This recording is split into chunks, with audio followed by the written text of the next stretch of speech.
So what is a sinking fund? Why are they important? How are they different from your emergency fund?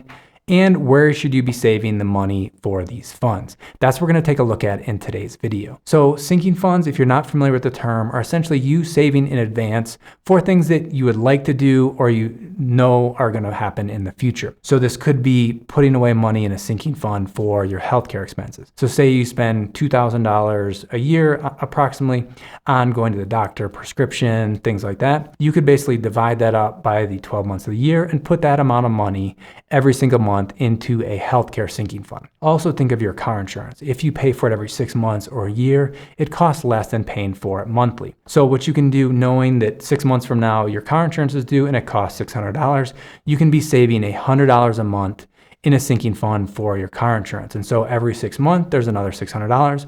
Pay your car insurance. There's no surprises. You don't forget that it's due. And so you always have the money there. It's not a surprise thing that all of a sudden you need to put on a credit card because you didn't have the money set aside. So why sinking funds are so important is there's less surprises in your life, because obviously you can manage your rent, your Netflix bill, things like that happen every single month. Maybe you get paid monthly or bi-weekly, but there are a bunch of other things that maybe you want to go on a vacation in a year.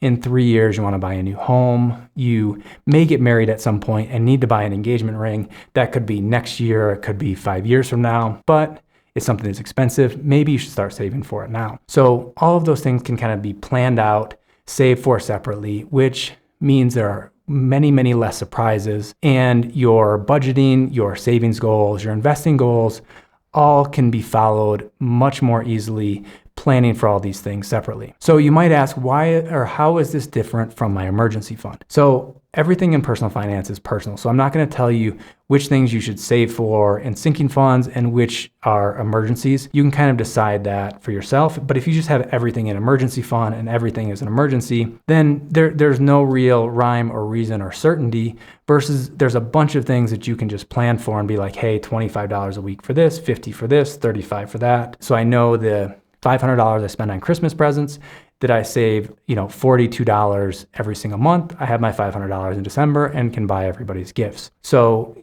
setting this stuff aside, and then when real emergencies happen, so someone gets really, really sick, maybe you get laid off, maybe your furnace is fairly new and it completely dies and you have to purchase a new one. So those are emergencies that are really, really tough to plan for, come out of the blue, and that's where you have, say, 3 to 6 months saved up in an emergency fund. And then the other expenses that you can plan for, you can set up in sinking funds.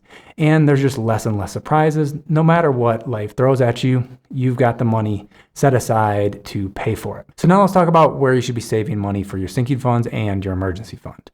So I saw another video on YouTube recommending using envelopes. Please do not put hundreds or thousands of dollars in envelopes in your home. First of all, you could be robbed, all that money gone. There's no FDIC insurance for your mattress. So money under your mattress does not get returned after being stolen, where if it's in your bank, you don't have to worry about it. Your money is safe and sound. The other thing is, if your money is just at home, it is not earning any interest. So you're essentially being robbed a little bit every single month because you could be earning some money for that capital. So inflation over the last year, over the last 12 months, was around 5%, a little more than that. So something that cost $100 a year ago now costs $105. So not even the good returns for your savings accounts are going to keep up with inflation, but at least you're getting something. Also, if this is savings for a goal that's 5 or 10 years or some long period of time into the future, you may want to think about investing this money as opposed to just leaving it in a savings account where you're maybe getting 0.5% to 1% on your money. So now that hopefully I convinced you to save the money in a savings account or an investment account,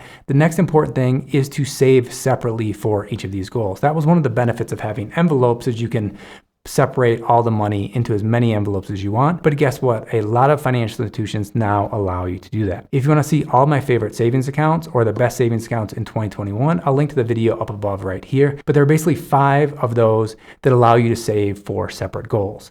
Those are Yada Savings, which is my current favorite savings account. The next one would be Ally Bank, Alliant Credit Union, the Sallie Mae Smarty Pig account, and SoFi Money. So I have accounts currently with Yada Savings and with SoFi Money. I'm very happy with both of those accounts, and I wanted to show you just how easy it is to set up a separate account. Okay, so when you open up Yada Savings, it's going to look something like this. I've been putting $25 a week as I've been testing out this account.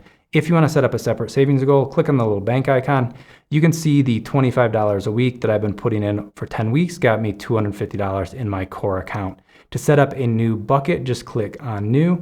I like this, it gives you a bunch of different icons for whatever you're saving for. If you don't see what you're looking for, you can click on custom and they have, I don't know how many different icons.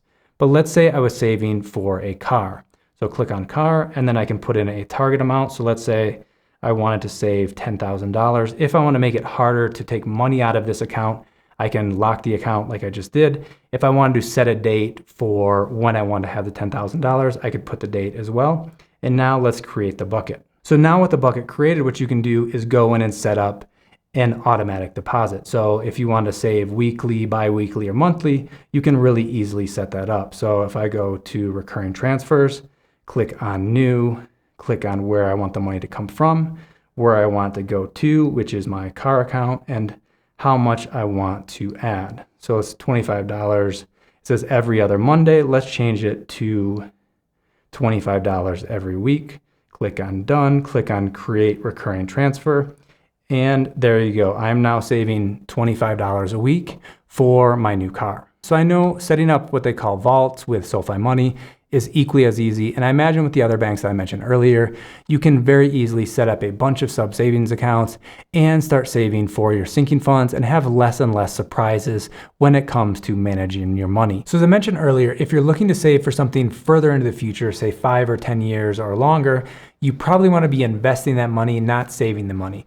So if you're just saving the money and earning say 0.5% or something like that, and inflation is 5%, you're essentially losing purchasing power every single year. Where if you decide to invest the money, you can potentially earn more than inflation. So it's not only the amount that you put aside, but also the return on your investment. So for an account like M1 Finance that you can see on my phone right now, so I have this future income account that I'm putting money into that, hopefully I'll be getting more and more dividends from. I'm only putting $100, every other week into. And then I set up this buying a home account. So there's different portfolios for each one, so you can choose which investments go into each. And so right now I have it set up so 80% goes into one, they call them pies, and 20% goes into the buying a home pie. So if you're looking to save for individual goals but longer term, you might want to check out something like M1 Finance. If you want to learn more about any of the accounts that I mentioned today, so M1 Finance, Yotta Savings, or others, check out the description below. If you want to see some of our videos related to savings and investment accounts, check out the playlist right here. Hope to see you in those and future videos. Bye.